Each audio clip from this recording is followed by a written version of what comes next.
Good morning, everyone. Want to welcome you all to Reading 365 on this beautiful Thursday morning, December 17th.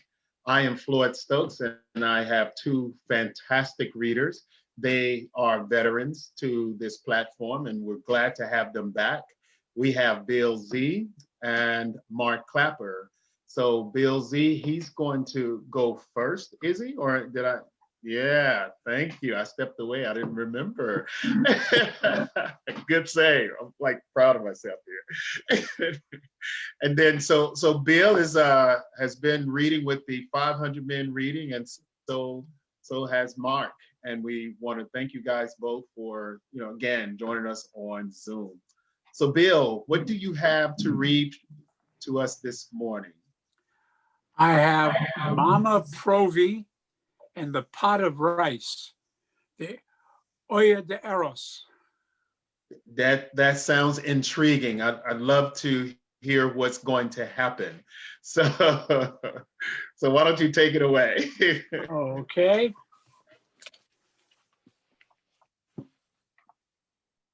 I still see you, not me, as the main. There we are.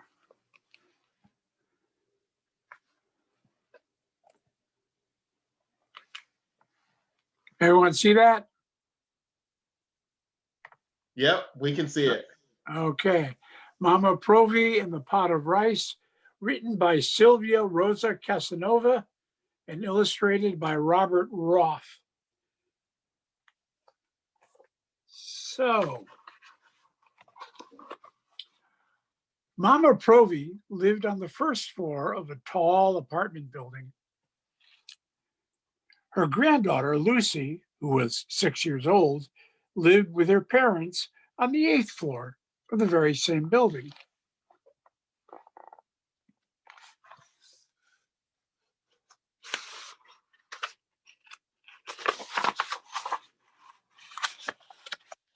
Twice a month, Lucy spent the night at Mama Provi's.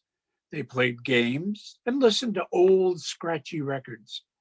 At bedtime, Lucy always begged Mama Provi for a story. Mama Provi wove marvelous tales about when she was a little girl growing up in Puerto Rico with her 5 brothers and 4 sisters. Lucy fell asleep to stories filled with palm trees, sweet mangoes, and tiny tree frogs called cookies. There she is sleeping.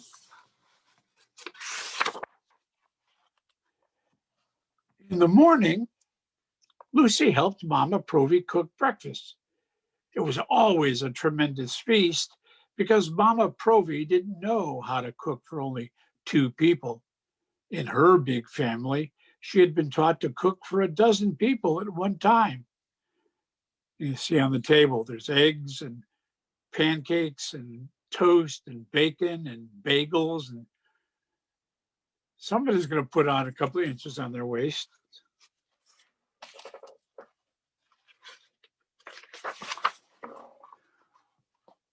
One Saturday, Lucy's mama called to say that Lucy had the chicken pox and would not be able to visit that evening. Lucy was very sad.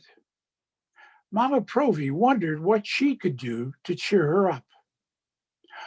Before long, Mama Provi had a wonderful idea. Lucy always said that Mama Provi made the best rice with chicken in the whole world. And so Mama Provi took out her largest pot and set out to make the most delicious arroz con pollo ever. See the peppers and the rice and bet that's hot sauce in her hand. When the rice had cooled just enough, Mama Provi packed the pot in an enormous shopping bag. She locked her door and started up the stairs to the 8th floor. Mama Provi never, ever rode the elevator. The pot of rice was heavy, and it was not long before Mama Provi had to stop to catch her breath. She was resting on the second floor landing when a wonderful smell tickled her nose.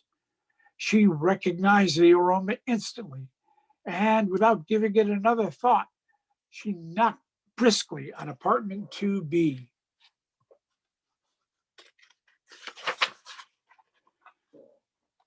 Mrs. Landers opened the door.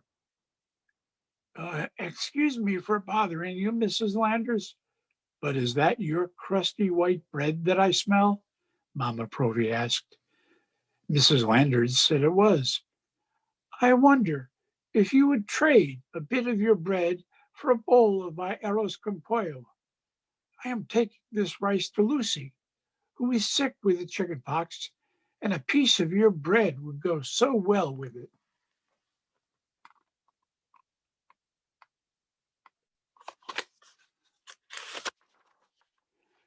Mrs. Landers was only too pleased to make the trade, for she also loved Mama Provi's or arroz con pollo.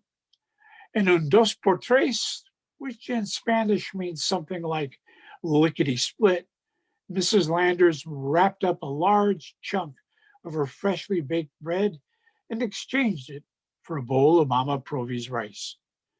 After thanking Mrs. Landers, Mama Provi continued up the stairs, carrying the pot of rice and the chunk of bread.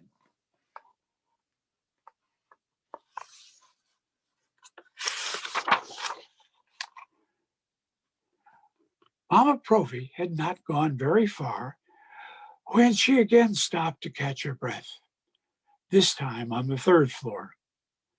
Again, a delightful smell tickled her nose. She recognized the aroma instantly and, without giving it another thought, knocked briskly on apartment 3E. Senor Rivera answered the door. Excuse me for bothering you, senor, but are those your frijoles negros that I smell? Mama Provi asked. Senor Rivera said there were.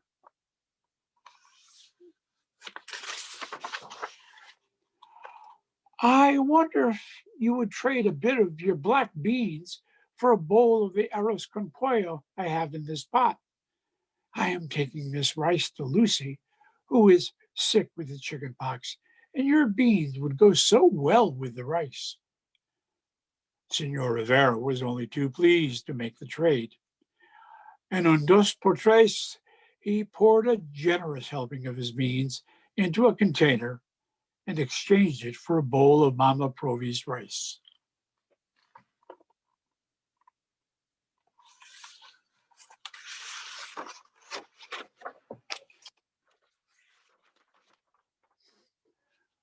When Mama Provi reached the fourth floor, she was surprised to find Mrs. Bazzini from apartment 4G waiting for her.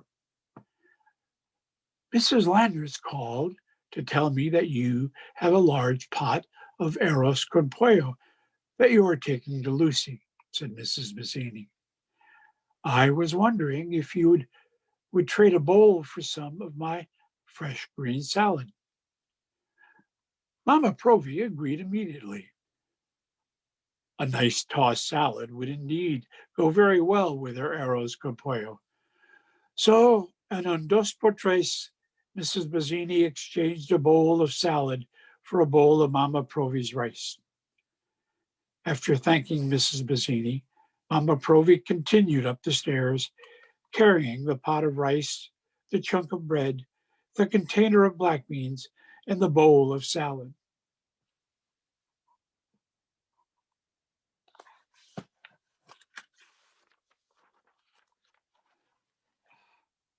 Having given away so much of her rice, Mama Provi was amazed that her shopping bag was still so heavy. She was resting on the fifth floor when a heavenly smell tickled her nose. She recognized the aroma instantly and knocked briskly on apartment 5A. Mrs. Johnson opened the door. Excuse me for bothering you, Mrs. Johnson, but are those your collard greens that I smell? Mama Provi asked. Mrs. Johnson said they were. I wonder if you would trade a bit of those greens for a bowl of the arroz con pollo I have in this pot. I am taking this rice to Lucy, who is sick with the chicken pox, and your collard greens would go so well with the rice. And in dos por tres, Mrs. Johnson wrapped up a generous portion of her collard greens and exchanged it for a bowl of Mama Provy's rice.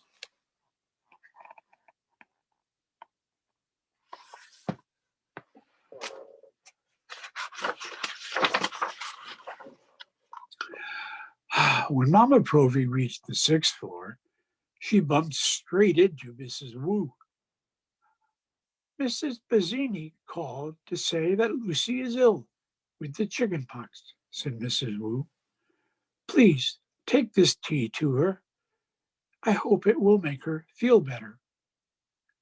Mama Provy asked Mrs. Wu if she would like a bowl of arroz con pollo, but Mrs. Wu said she would wait until the next time Mama Provy made her tasty rice. After thanking Mrs. Wu, Mama Provy continued up the stairs, carrying the pot of rice, the chunk of bread, the container of black beans, the bowl of salad, the generous portion of collard greens, and the pot of tea.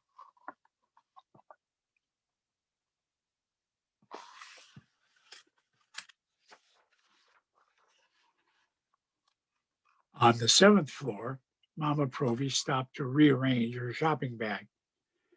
After another enchanting smell tickled her nose. She recognized it instantly and knocked briskly on apartment 7C.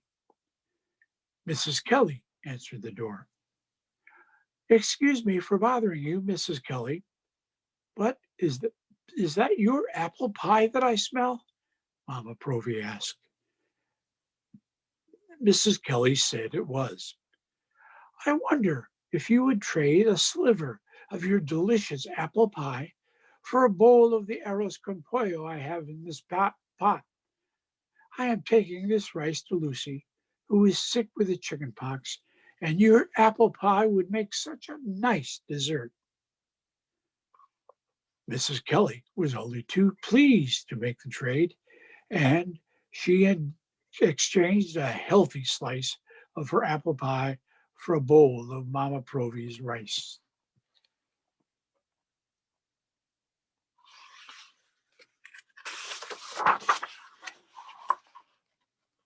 Although Mama Provy had given away quite a bit of her arroz con pollo, her shopping bag was still very heavy.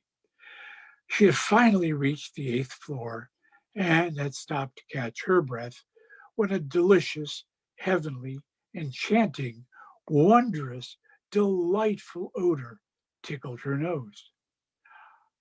It was her arroz con pollo, Mrs. Landers's freshly baked bread, Senor Rivera's black beans, Mrs. Bazzini's green salad, Mrs. Johnson's collard greens, Mrs. Wu's tea, and Mrs. Kelly's apple pie.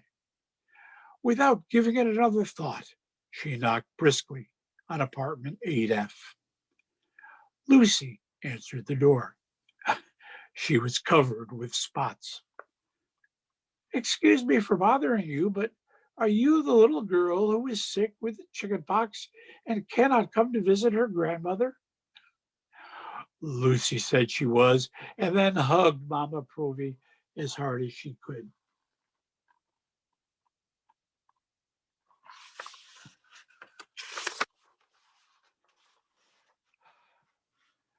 Mama Provy pointed to the enormous shopping bag.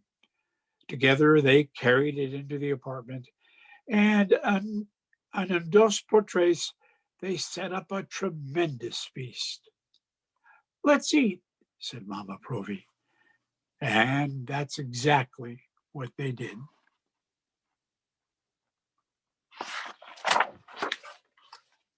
The end.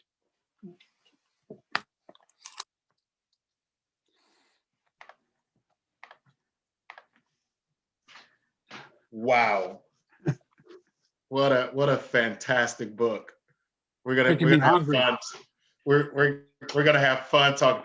It's so fantastic. Look what I made. Oh, So we're gonna have Mark share his book, and Mark, take your time. Okay, take your time. I'm just My saying. pleasure. Wow, that looks great.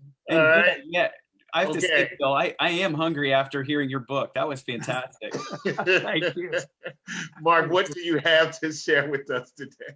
Yeah, absolutely. So my book, there's actually a very special connection that I have with my book. So the book that I'm going to read is called When It Snows in San Francisco. And it was written by my friend, Mylan Martin. He and I actually went to school together at Elizabethtown College. And it was illustrated by Jill Furman. And That's very special. Thank you. Thank you. absolutely, yeah. And this, he's just, my friend is such a talented individual. And this was just something that he got inspired to do.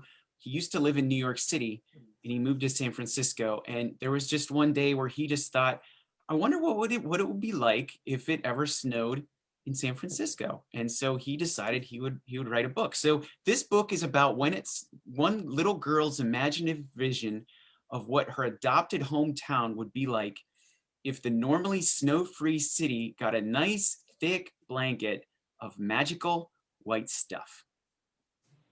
Fantastic. And Thank you.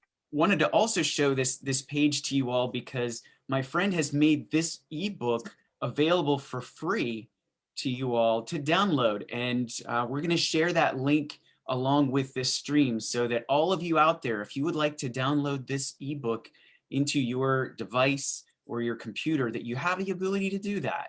So keep your eyes open on the comments below this live stream after this session, and make sure you click on that link. So the book, we're going to get started. You saw the cover art. It's called When It Snows in San Francisco. And this is for Olivia and the dude.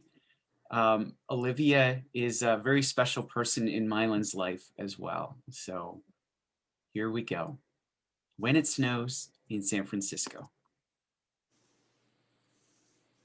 All the seals with the snowballs playing with the snow near Pier 39. It never snows in San Francisco, and San Franciscans like it that way. But Olivia Harper misses the snow of New York and imagines the day when it snows in San Francisco.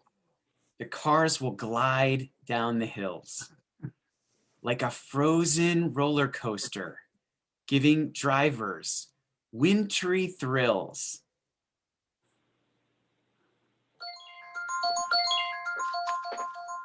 When it snows in San Francisco, the gold will turn to white. The joyful San Franciscans will join to marvel at its sight.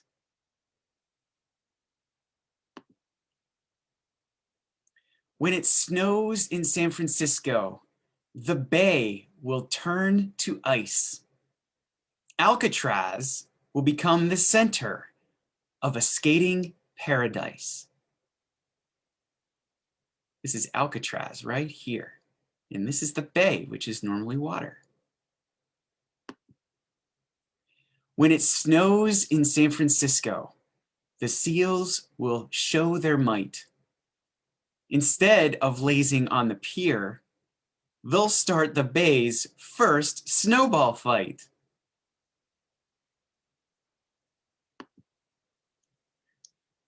When it snows in San Francisco, the schools will be recessed. Neighborhood kids will race to see who can make snowmen best.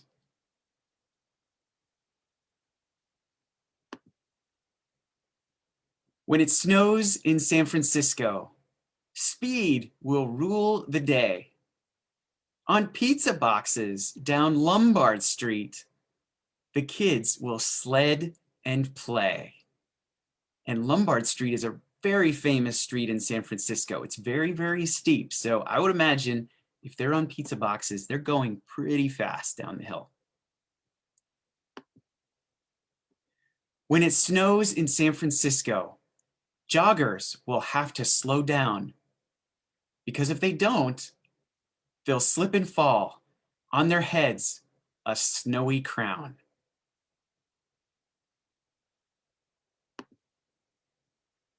When it snows in San Francisco, cable cars will become snow plows. Tourists will try to catch snowflakes on their tongues to a chorus of exuberant wows.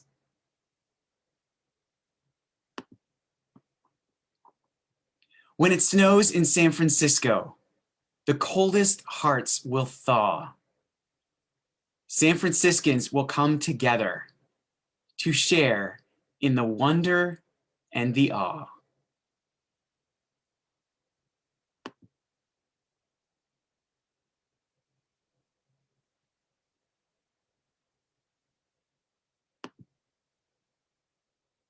The end.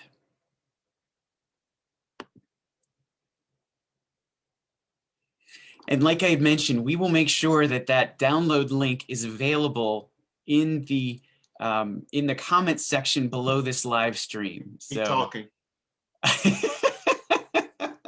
Perfect timing. Keep talking. I need a little more. Well, you know, one of the things that I wanted to do in preparation for this, because I was kind of thinking about some questions that might be asked as a result of this. So we got all this snow last night, and in E-Town we had about a foot of snow from what we could tell. But San Francisco doesn't usually get snow. So I did a little research. The last time that the downtown of San Francisco got any snow that was of any consequence, they got an inch of snow on February. Let me guess. 1920. I'm just saying. Yeah, right. There's a lot of things going on that I said. That's a great call, Floyd. Yeah, wasn't quite that long ago. I'll have to research to see if they did get snow in 1920, but it was actually February 5th, 1976. They had about an inch of snow. Okay. And I'm sure it was quite the sight for them. Yes. You know, and you know, listening to that book, the hills, right? Monster Hills. Yeah. And going down those hills in the snow, man. Yeah. No kidding. You get some speed. Yes. Yeah. And skating on the bay, man, that's just got to be magical, right? Oh my gosh. If that ever happened, boy, that would be amazing. Yeah. Yeah, well, fantastic. You know, both of your books, it's about bringing people together. Mm-hmm. The snow does it, right? Yeah. I was just outside, you know, shoveling snow, using my snow blower, you know, and then neighbors coming outside, you know, that I hadn't seen in a while, you know, we saying hi, you know, around the snow. And the same happened around Bill's story with the food and, you know, Mama Provi, you know, making, you know, the food for, and then going from apartment to apartment and bringing everybody together, you know, around the food. And that's just beautiful. Bill, why did you decide to share that story this morning? Well, back, I think when we were still doing 100 Men Reading Day, I was looking for books, you know, in the store to read, and I saw this one, and it reminded me a little bit of the Stone Soup story. Exactly. That's the book that I thought about. Yeah. So I picked it up, and I enjoyed reading it in the classroom then, and if we ever have a fire in this house, it's going to burn forever because there are enough trees worth of books in here to warm the whole city.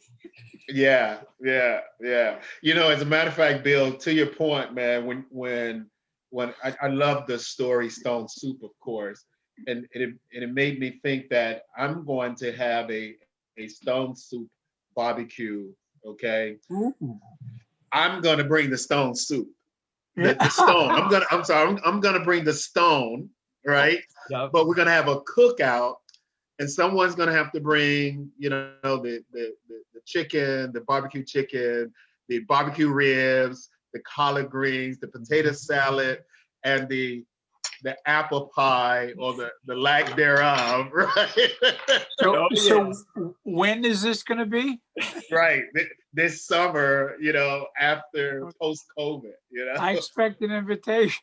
Definitely, man. And that's gonna be a lot of fun too. That's gonna be a lot of fun. Oh, it sounds like it. Yeah, You yeah. couldn't I'm bringing the email us stone. you couldn't possibly email us a piece of that pie, could you? That would be Madison. And we'll see if how good my office assistant really is. I'll try to see what I can do. Yeah, Maddie, that's it. They say she's good, but let's see. Might be able to pull a few strings here. That's awesome. And then Mark, with the seals, with the snowball, that was a fantastic book, man. Yeah, that was really very imaginative. I enjoyed it. Thanks so much. That's great. My friend is just, like I said, he's a really talented guy, and this was just an idea he had. He had never, he's actually written about this, that he never really saw himself as a creative guy, but he's discovered that he has creativity, and this was just an idea. He had never written a book before. He had an idea. He decided he'd do it, and now he has a book. And the same has happened with his work. He has discovered things about himself throughout the years that he never really saw himself as that, but now he does, and he's doing really, really great things, really exciting things. So I think there's a great lesson to that there for all of us, that don't paint yourself in a corner. Don't label yourself as one thing and not other things, because you might discover something about yourself that you never knew before. Yeah, and that's a really, really good testament of don't put limits on yourself. Yeah. And don't allow others to put limits on you as well. Yeah. Yeah. So wonderful. There's just so many lessons there. But Bill, you had me at the collard greens, man. Yeah. Me too. No, wonderful, guys. Mark, how did you fare in the snow yesterday? Not bad. It's we're kind of prepared for it because I'm working remotely, so Yes. I don't have to go anywhere, and I feel really fortunate for that. I know that not everybody is able to do that. So, but for me, able to kind of hunker down and let the snow do its thing, and then Yes. my wife and I are dealing with it now afterwards, so Yeah. it's all good. Okay. Yeah. Well, wonderful. Thank you, guys. Thank you both for joining us on Reading 365. Don't be a stranger, will you? Okay. No, we have a special reading on New Year's Eve. Yep. We're reading from noon till midnight. So, if you guys have some time during that time to share a story, we'd love to hear from you. And thank you for signing up, as often as you do. We love to hear your story. Just fantastic stories that you guys have shared, both of you. Thank you. Thanks so much. You can count on it, Floyd. Thanks so much for all you're doing. Yep. Appreciate you. Okay, everyone, have a great day. I'm Floyd Stokes on Reading 365 with Mark and Bill and Maddie, and she's going to get you guys an apple pie. Apple pie to everyone who's watching. Okay. Have a great day, everybody. You do Bye-bye. the same. Bye.